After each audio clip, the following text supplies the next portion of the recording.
Halo YouTube, Bismillahirrahmanirrahim. Assalamualaikum warahmatullahi wabarakatuh. Kesempatan kali ini saya akan membahas tentang salah satu alat alternatif untuk mengurangi ketergantungan terhadap bahan bakar. Sebenarnya ini teknologi lama, cuman di Indonesia sepertinya agak kurang berkembang ya. Semoga dengan video ini bisa memberikan gambaran dan bisa menjadi sarana edukasi juga tentang alat ini. Alatnya yaitu parabolic solar cooker. Parabolic solar cooker ini adalah alat yang digunakan untuk memasak dengan memanfaatkan cahaya matahari sebagai sumber panasnya. Kenapa saya memilih tipe parabolik? Karena ini tipe yang paling efektif, bisa digunakan untuk berbagai jenis masak. Secara kualitas hampir seperti kompor pada umumnya, kualitas panasnya gitu, dibandingkan dengan jenis lain yang mungkin hanya lebih ke seperti oven.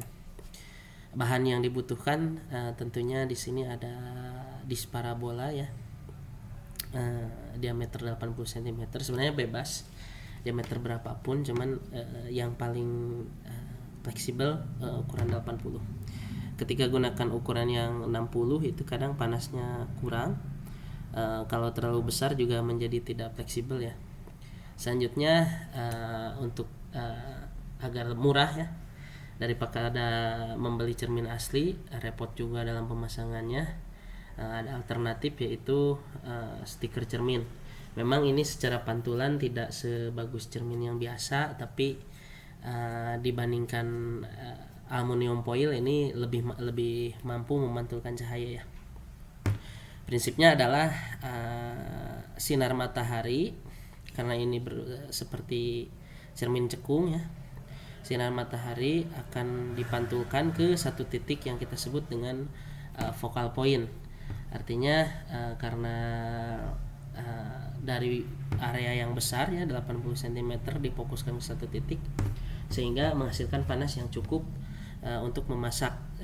Yang saya lakukan dan berhasil adalah memasak telur, memasak air, dan juga memasak mie. Saya juga coba untuk memasak nasi, hanya saja kurang bagus kalau untuk memasak nasi. Hanya istilahnya masih setengah jalan ya. Kalau orang dulu mungkin masak nasi itu 2 tahap gitu, itu baru tahap pertamanya saja. Jadi harus dikukus lagi. Untuk perhitungan dayanya tentunya pertama daya dari mataharinya ya, itu bisa dihitung dengan rumus area dikali radiasinya. Bisa dilihat saja untuk cara perhitungannya. Ini tidak terlalu susah. Dan selanjutnya untuk mengetahui panas yang dihasilkan ya, daya panasnya. Tadi kan daya untuk radiasinya, sedangkan dari radiasi itu dipantulkan ke satu titik menjadi panas. Artinya tentunya ada kehilangan daya di antara daya radiasi matahari menjadi panas ini. Daya panasnya bisa dihitung dengan rumus sederhana saja, MCPDT. Ini sudah dikenal mungkin sejak SMP atau SMA. Dibagi dengan waktu mendidih. Kebetulan dari hasil percobaan saya menggunakan satu gelas air atau kurang lebih 250 ml. Anggap saja massa jenis air 1 ya, jadi 1/4 kg. Itu tuh membutuhkan waktu sekitar 12 menit. Artinya didapatkan daya dari hitung-hitungan 109 watt. Efisiensinya artinya daya pemanasan dibagi daya yang dari radiasi mataharinya kurang lebih 30,38%. Untuk kelebihannya, kenapa saya pilih yang tipe parabolik ini ya? Sebenarnya kalau solar cooker tuh ada juga yang tipe oven dan panel. Namun kurang direkomendasikan karena panasnya kurang dan waktu masak menjadi sangat lama. Pertama, temperaturnya tinggi, jadi mampu setara dengan kompor konvensional. Apalagi dengan misalkan menggunakan desain yang lebih bagus ya, desain pabrikan. Biasanya itu ini karena saya menggunakan parabola bekas, tidak terlalu cekung ya. Yang pabrikan tuh cekungnya cukup tinggi, focal pointnya menjadi dekat, sehingga loss energinya menjadi lebih kecil. Terus juga kalau yang pabrikan ya dibandingkan dengan yang DIY saya ini, Cerminnya juga betul-betul 100% cermin, benar-benar memantulkan. Kalau kita bercermin di sana tuh seperti cermin biasa gitu, memantulkan cahaya 100% ya. Kalau pakai stiker ini memang agak-agak buram, tidak terlihat jelas wajah kita kalau dipakai bercermin. Karena temperaturnya tinggi, solar cooker jenis parabolik ini bisa digunakan untuk berbagai teknik memasak, maupun itu merebus, sudah saya buktikan, menggoreng. Untuk oven tentunya bisa, bahkan untuk grilling atau untuk barbecue. Biayanya relatif murah karena bisa menggunakan barang bekas. Di sini saya juga menggunakan bekas parabola ya, dan cermin stiker itu murah. Efisiensi lebih baik dibandingkan kompor induksi. Kenapa saya dimasukkan ke dalam salah satu kelebihan? Karena banyak juga yang membuat alternatif, menggunakan panel surya diubah menjadi listrik, lalu listriknya digunakan untuk menyalakan kompor induksi. Tentunya ini menjadi sangat, menurut saya tidak efisien, karena 2 kali konversi gitu dari matahari yang memang sudah panas. Kenapa capek-capek harus dikonversi ke listrik tapi nanti diubah lagi panas, artinya loss dayanya terlalu besar. Walaupun memang nanti ada kelemahan-kelemahannya untuk solar cooker ini ya.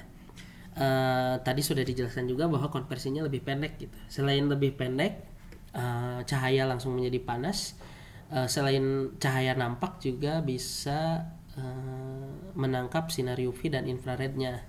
Dan ini sinar UV ini tuh sangat bagus ya untuk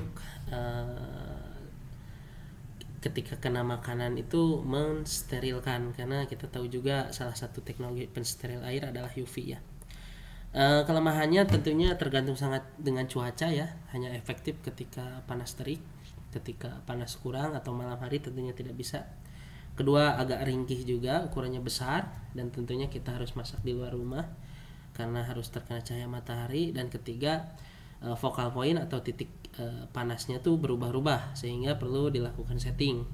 Biasanya sekitar 30 menit, bagusnya 10 menit sekali kita cek, pindahkan arah pantulannya sehingga benar-benar menghadap ke matahari.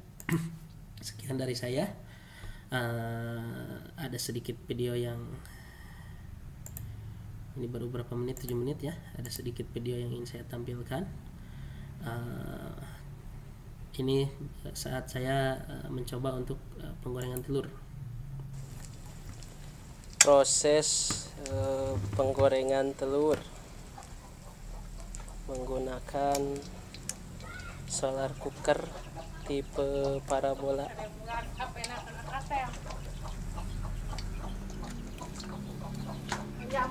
Ini solar cookernya ya, seperti ini ya. Nah, ini focal point telur. Karena fokusnya agak kurang jadi agak diangkat dikit.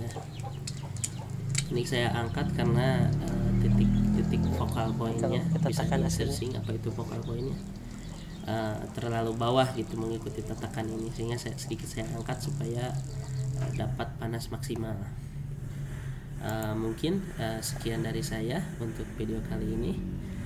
Kedepannya banyak ide yang ingin saya ungkapkan ya, ide-ide DIY juga, gampang dibuat dan sangat berguna untuk kemandirian energi serta pangan, termasuk juga kemandirian pengelolaan limbah, sesuai dengan konsep channel ini ya, Rumah Cerdas Energi.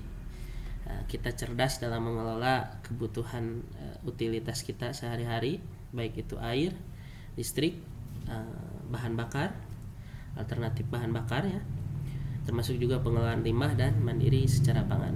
Salam energi.